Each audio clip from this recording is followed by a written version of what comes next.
Welcome.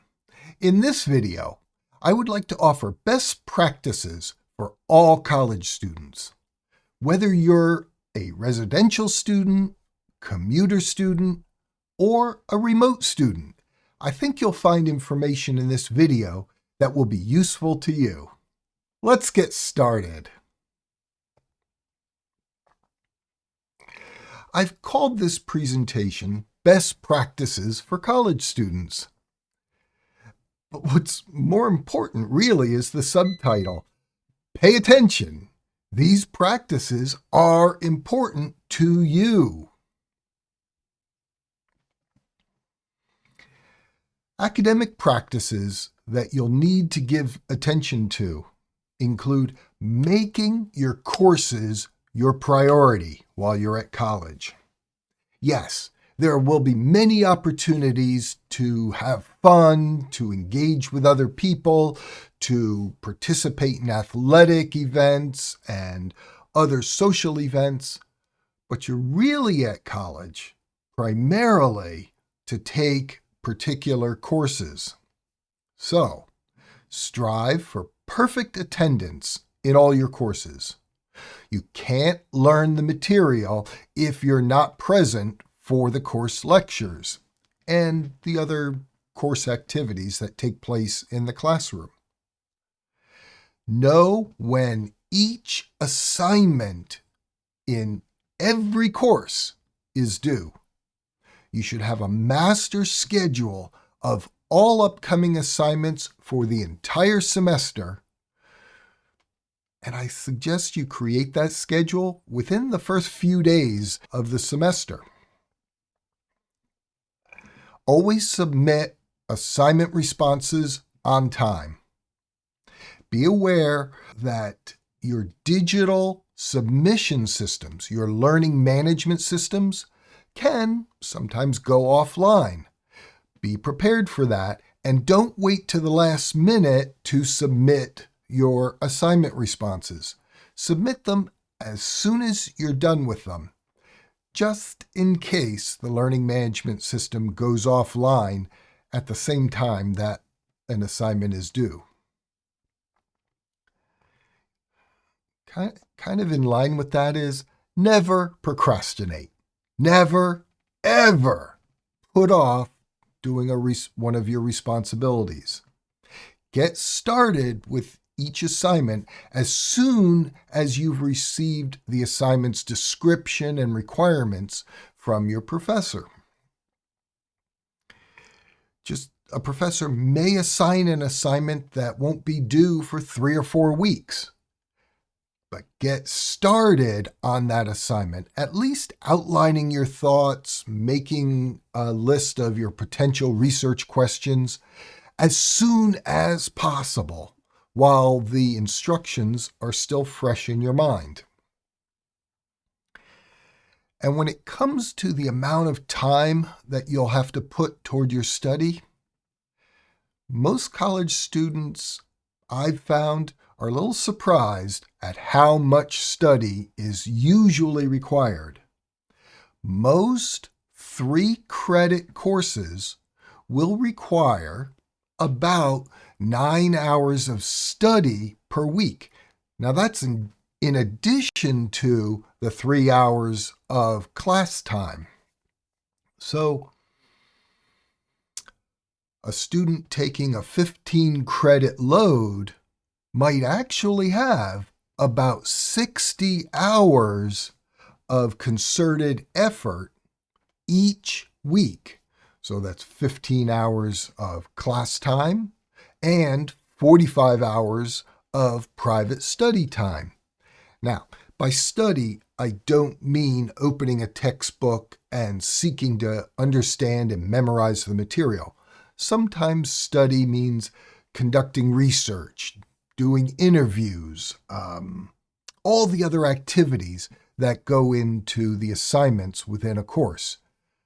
But in general, carrying a full-time load will require a little bit more than a full-time job when it comes to actually counting the number of hours per week that you put into your academic responsibilities.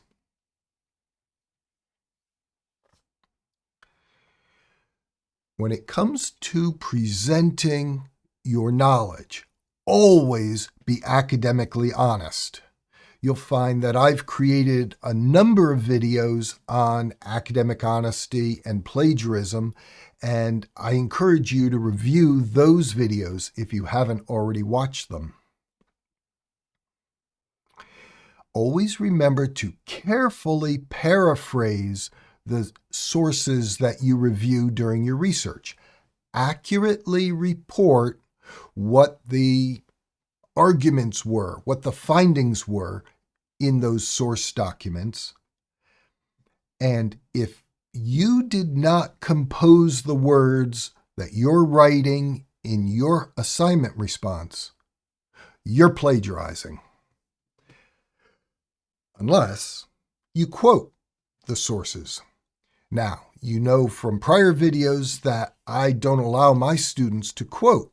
I want my students to demonstrate that they understand the material that they're reading during their research. So I require my students to paraphrase, to put into their own words the information that they acquired from their sourced documents. Another type of document that you'll create yourself are your notes. Take careful notes. Whether you use a digital device such as a notebook computer on which you type your notes, a tablet on which you type or handwrite your notes, or you use pencil and pen. All of these systems can work, but just make sure that you create notes that will be useful to your most deeply understanding the relevant material. When it comes to participating in class, open your mouth and say something interesting. Share what you learned from your research prior to coming to class. If your professor had assigned a textbook chapter to be read, the professor will assume you've read that chapter prior to coming to the lecture so that the professor doesn't have to just regurgitate the data that was in the chapter, but can instead put the data into context and offer their own perception of the data, their own judgments of the data. So speak up in class. Let the professor know that you already know what was in the textbook and that you're inviting the professor to offer additional information. Ask clarifying questions. If there was something that was particularly difficult to understand in the textbook chapter, or if reading the textbook brought other questions to your mind, ask them in class. Professors love to answer thoughtful, well-formed questions. By participating orally in class, you will be helping your colleague students to more deeply understand the material. And when your colleague students are making statements or asking questions, pay attention. It's likely that their comments will inform your understanding of the material. This way, students are learning from one another.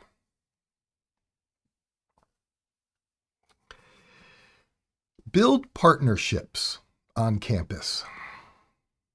Recognize that your professors are an advocate for your success. They chose their profession because they like helping students.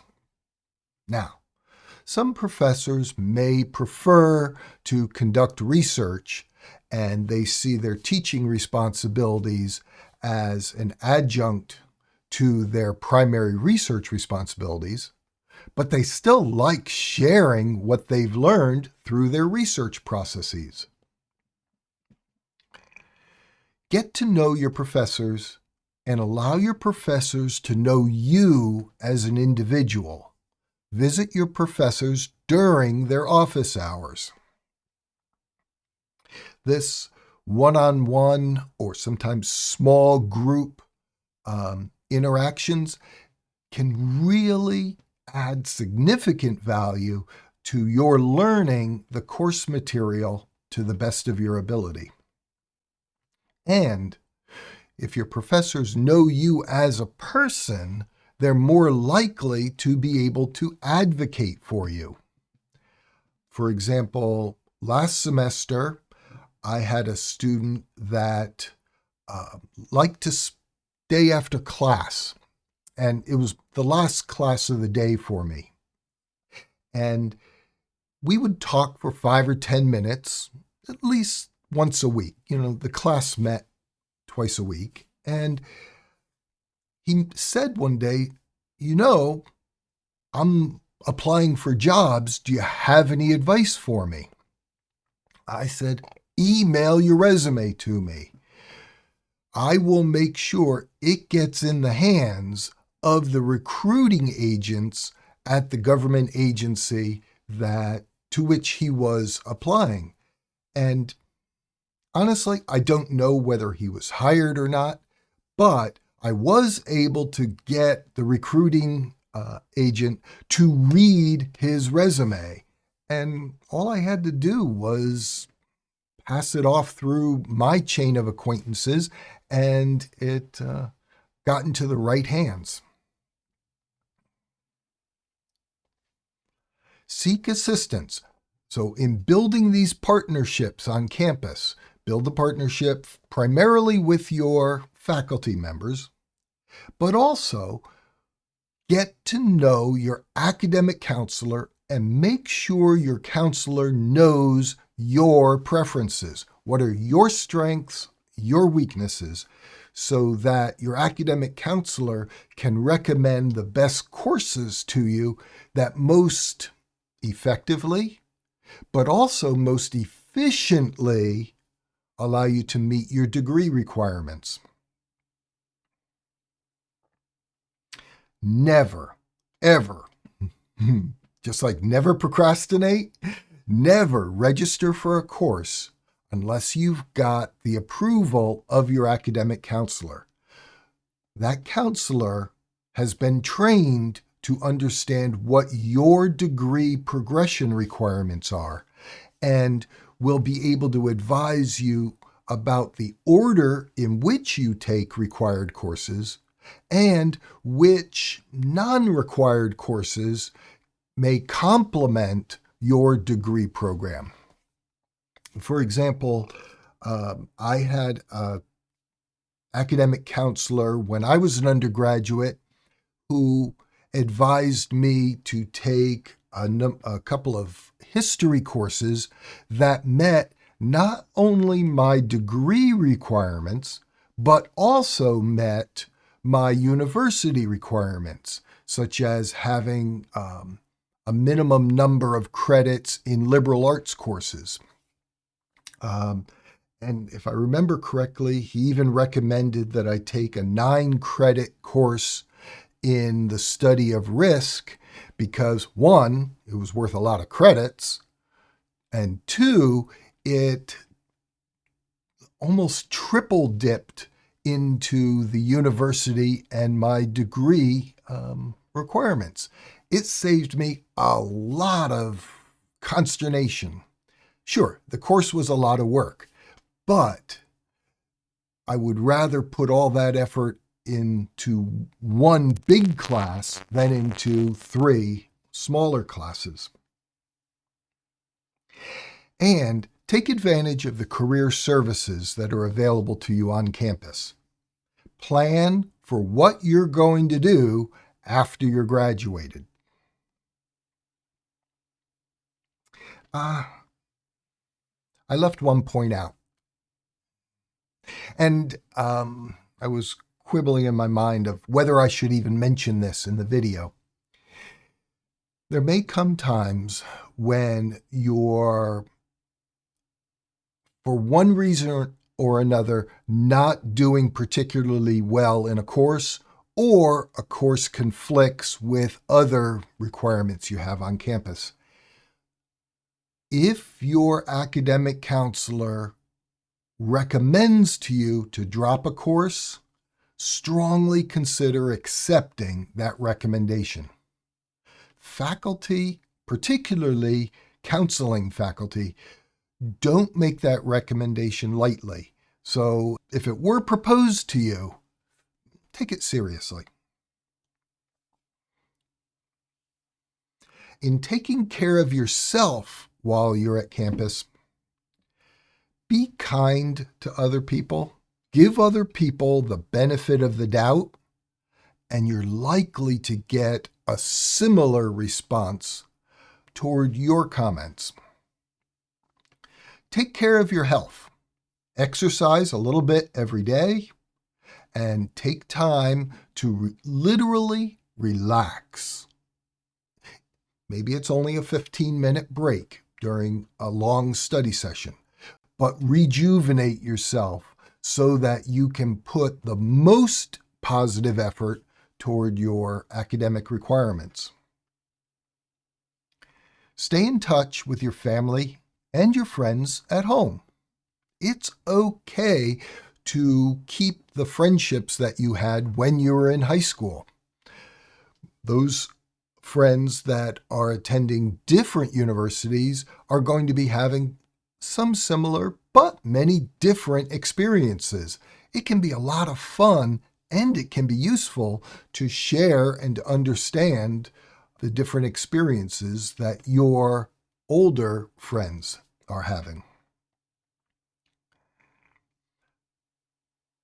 But while you're at college, make new friends and cultivate supportive friendships. Support your friends and expect your friends to support you. Now, I don't mean that they're going to give you money, it's financial support, but it's emotional support. And this is valuable, and it can make being at college much more rewarding. Here's another topic that I hesitated including here, but I do think it's important. Avoid romantic entanglements that are going to take a lot of effort. I'm not saying don't have a romantic partner or partners. But don't have that type of deep relationship that kind of takes over your emotions. Don't allow your emotions to cloud your better judgments. You're at college to prepare yourself for life. If you've met a life partner, that's something different. Maybe that's a relationship you want to cultivate. But if you have just a relatively short-term romantic interest, keep it in perspective and don't allow it to become your primary focus. Regarding where you live, while you're on campus, evaluate how well your current residential practices work for you. Does living in a dorm work for you? Would you be better off living on campus or off campus? Do you live close enough to where your routine activities take place? And can you walk there? Or do you need to take some type of public transportation? Or do you need to have a car? In general, I recommend to students to not worry about having a car on campus unless they're a commuter student or they need to get to a job that's fairly far away. Use public transportation whenever possible. It's less hassle. If you live in the northern area of the country, you don't have to worry about cleaning snow and ice off your car. If you live in the deep south or the southwest, you don't have to worry about protecting the car against sun damage. It's one less thing to worry about, unless you absolutely need it. Think about where you want to live next academic year. If you're in a dorm now, do you want to be in a dorm next year? Do you want to be in the same dormitory building, or do you want to move to a different building? I recall that each of the dormitory buildings at my university had a different feeling. One dorm seemed to be the party dorm. Another dorm seemed to be primarily for quiet students. Another dorm seemed to be, I was thinking there was another dorm that actually had a dining facility within the building. So it was really convenient for the students who lived in that dorm. They could literally leave their room and pad down to breakfast and then come back up to their rooms easily to then get prepared for the day. Would you be better off living in an apartment either on campus or off campus? Both of my daughters have lived in apartments that were on campus, and one of them lived in an apartment that was also in another year off campus. And each environment had its pros and cons, but you've got to make the choice for yourself. What works best for you? And don't discount the possibility of going in on a shared house rental with 4 or 5 or 6 other students. Apartment living and house living will probably require that you take care of more housekeeping tasks and will have to prepare your own meals.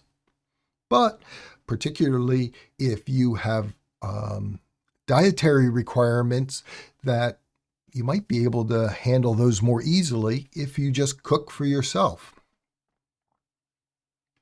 Prioritize a list of the alternatives for where you could live next year, and do it now, particularly if your list includes options to live in popular accommodations, because they will fill up quickly.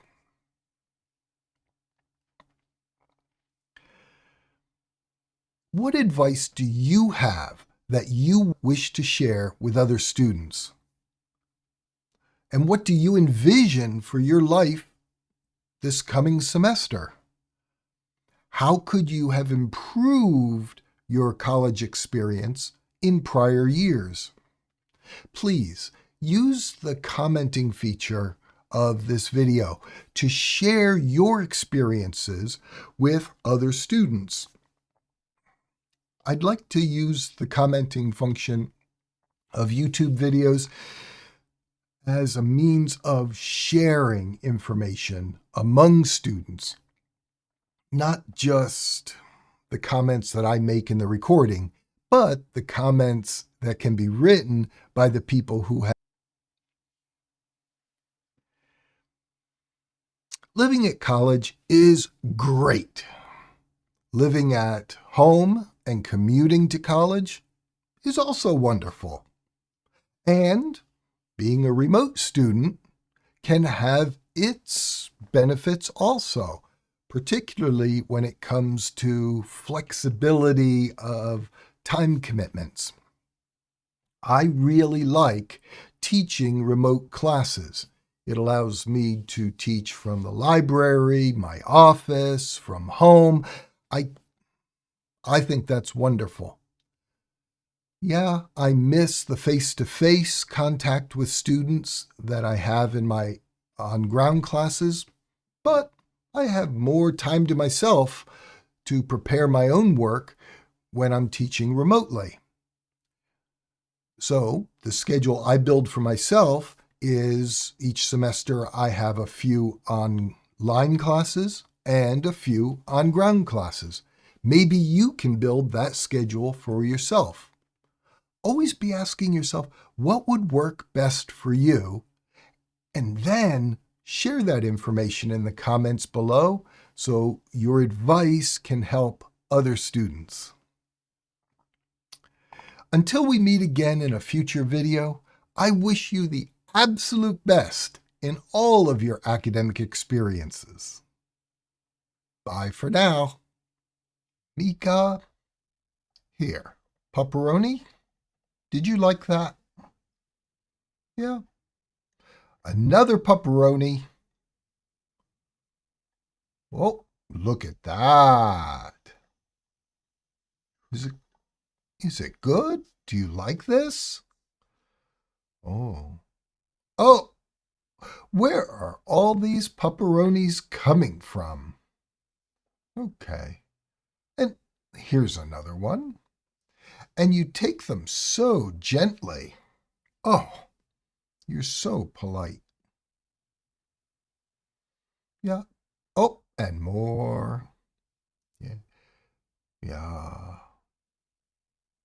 Oh, this is the best lunch ever, isn't it? You like this.